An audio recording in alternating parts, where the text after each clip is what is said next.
Hi everyone, welcome back to this channel. In this video, I will show you a quick and easy way to find oyster mushrooms in Heartopia. Mushrooms are useful items in Heartopia. You can use them for cooking recipes or sell them for extra coins. And one of the mushroom you can collect is the oyster mushroom. And to find these mushrooms, just head to the Onsen mountain area. This one you can find the oyster mushroom on this area. Once you here you don't need any special tools or quests.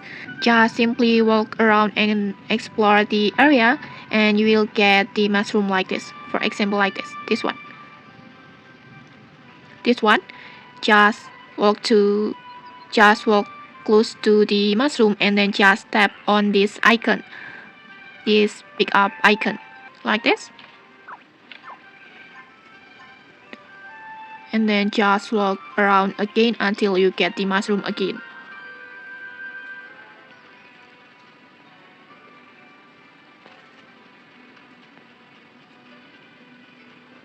like this. And okay, that's it. That's how you can easily find oyster mushroom in Heartopia. If you found this helpful, don't forget to like, comment, and subscribe for more tutorials. Thanks for watching and see you.